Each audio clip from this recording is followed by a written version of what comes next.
So today I will be reviewing Growing Up Hip Hop Atlanta Season 1, Episode 2. So this episode was extremely confusing at best. I mean confusing, child. I couldn't tell you.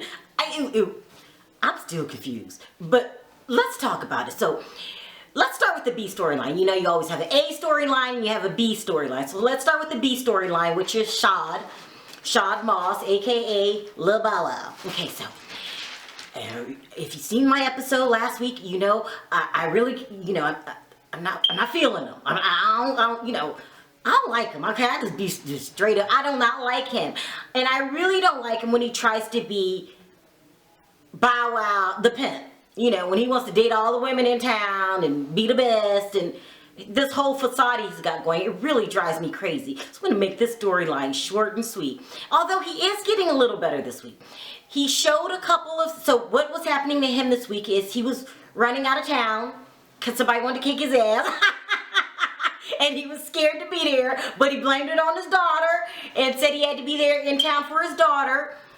But the scenes that they did shoot with him, with his daughter, were the authentic scenes. Like, I'm not gonna say I like him because the boy drives me crazy, but it's better television for me when he's Shad the father, because Shad the pimp is on the run because somebody wants to kick his ass. It's just a bit much, So it was good to see he had some relatable moments this week. And so Brad and Jermaine were trying to encourage him to come back to Atlanta, and he was like extremely scared to go to Atlanta. Now, he put this on his daughter, but no, it was whoever was coming in the club to kick his ass was scaring the hell out of him.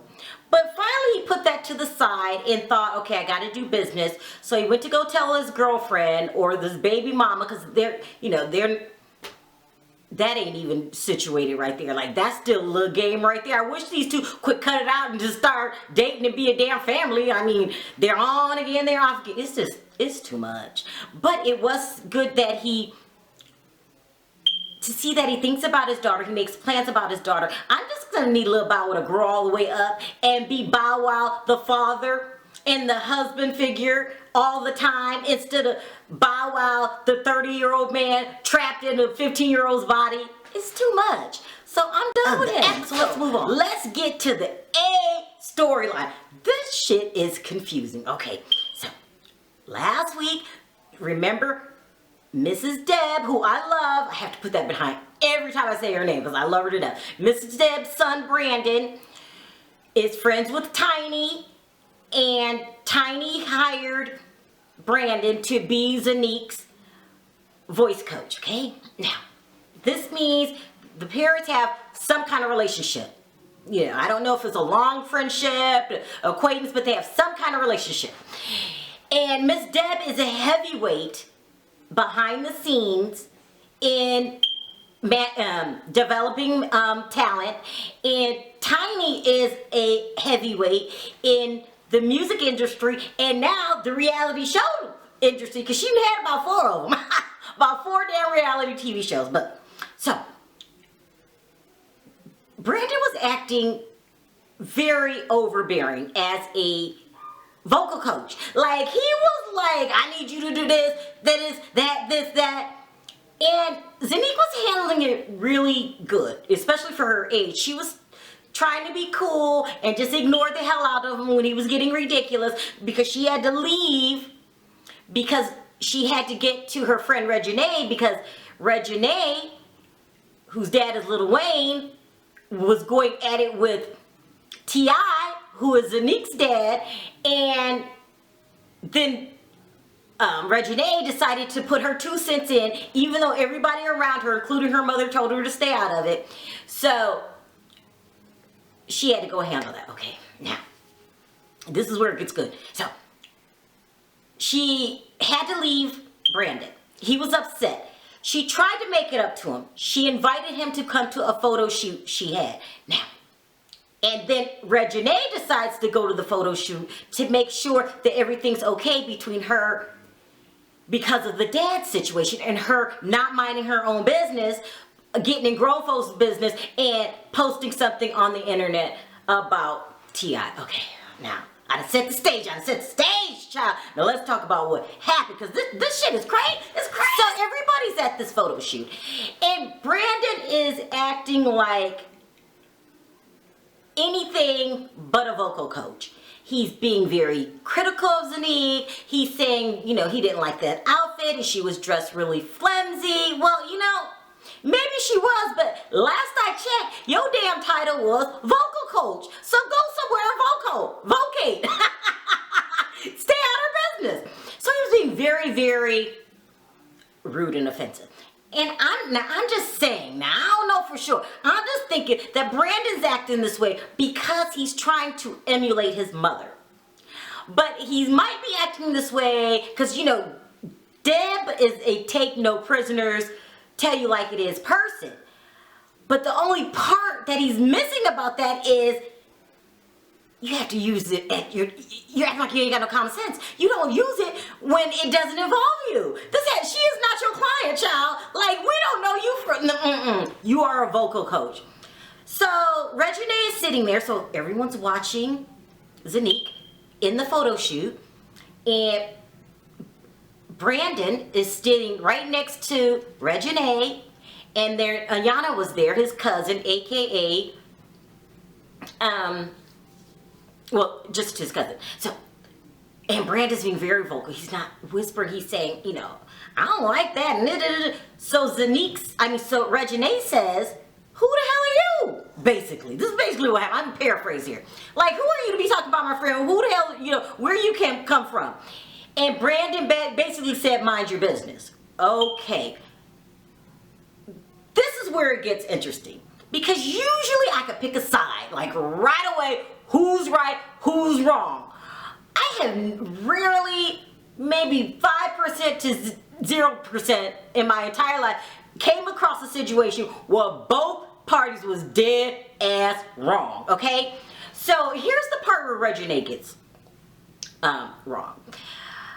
I don't know who you are, boo-boo. You're just a fan. Now, I already think she's spoiled as hell and doesn't understand a child's place. Like, you need to get some lessons from Zonnique. Zonnique does not act like that. You are in everybody's business but your own, because you didn't know who he was and he wasn't talking to your ass. Okay, let's say you were defending your friend. It was your approach. I don't know who you are. You're just a fan because, I'm Lil Wayne's daughter. Because she's going to make sure you know that every time she goes somewhere. And she actually said this word, you don't know who you're talking to.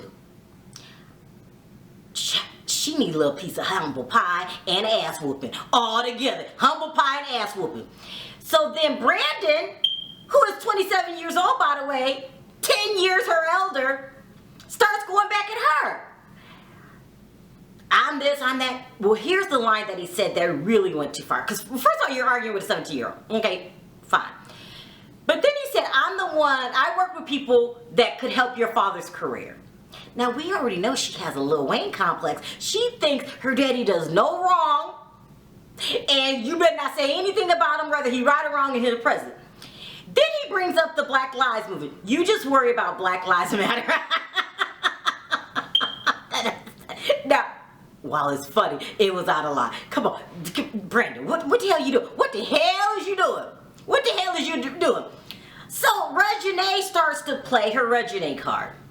My mama gonna deal with you. You don't know who you talking to. I can't stand it when people say you don't know who you're talking to, because it gives you some kind of superiority complex. Like you're better than everyone else. Wait till you find out who I am. You'll be sorry. Nah, people can know who you are and still not like your funky ass attitude. This girl is spoiled. Okay, so they blow up. It's a big scene, but the after effects. So Reginae and her little spoiled ass runs home. No, she didn't run home.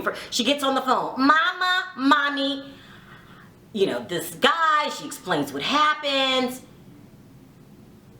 So she gets to her mother's house and goes into detail what happened. But here's the problem with telling what happened. It's nothing telling what wrong was happening, but you have to tell the truth on what happened. So she says to her mother that Brandon was coming up on her like he was all up on me, all threatening like he was going to do something. Implying to her mother that he was getting ready to beat her ass. This little girl is spoiled and and an instigator.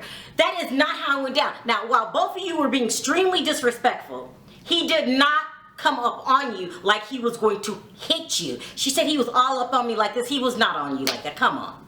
Come on, Reginae. I need your ass to stop lying. Well, of course, when any mother hears that, they're gonna get irate, which Toya did. And this is where I think Toya's mistake was. You didn't even talk to Miss Deb or Brandon before you start running your mouth in a negative way on camera. Like, y'all wasn't at home in your private room.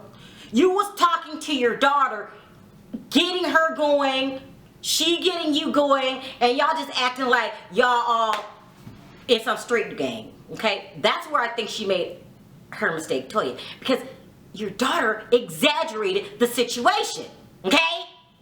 But she wasn't the only one exaggerating. Let's get on to some more exaggerations here.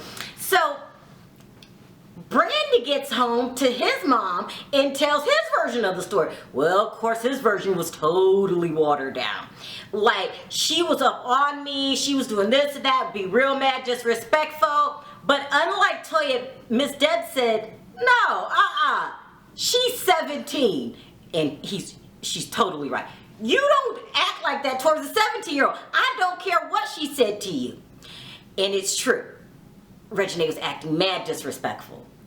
Acting like she was the queen and you were her peasants. Get it, but she is 17.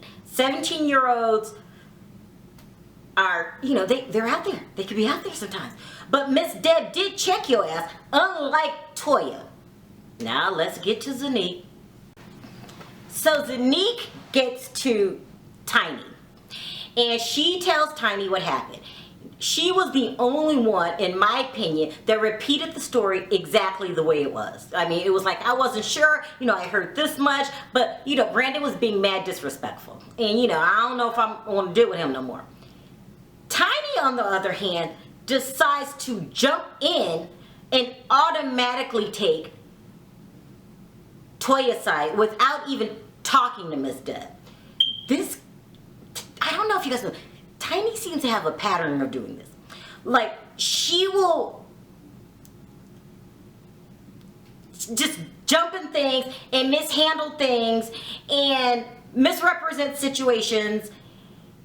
And I almost feel like she's trying to, it was just, she knew Toya the longest, so that's who she was going to go with.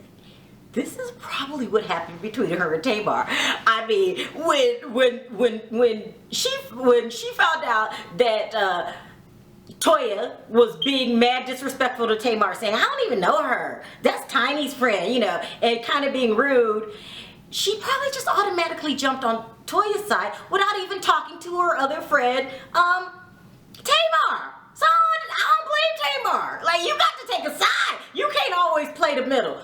And you can't always just take somebody's side without knowing the full details. I mean, you keep getting in trouble for that.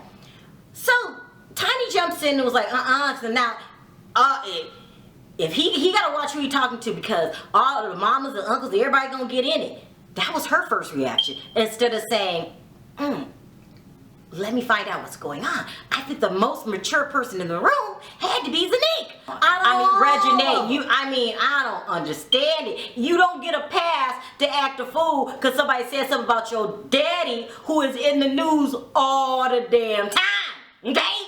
All the time. Like, I can see, your dad was Dr. Phil or something, he ain't caused that much trouble. But your daddy Lil Wayne, I'm talking like, I ain't gonna start in on, he been in the media his whole damn life. Like, this girl has got to grow up. She's got to learn to be humble, and she's got to understand what life is all about. So, Reginae's kind of driving me crazy here.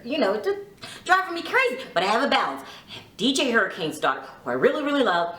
So, she had her cousin's back, but she did remind him, this girl is 17, but I'm not going to leave you out there on an island on your own. And I bet she's going to have his back for the upcoming confusion that's about to go down, because child, confusion's on the way. Don't you hear it knocking? Confusion, because nobody is being sensible here. And the people that are being sensible, there's no reasoning with unreasonable people. So this is gonna be a mess. This is gonna be a mess, a mess.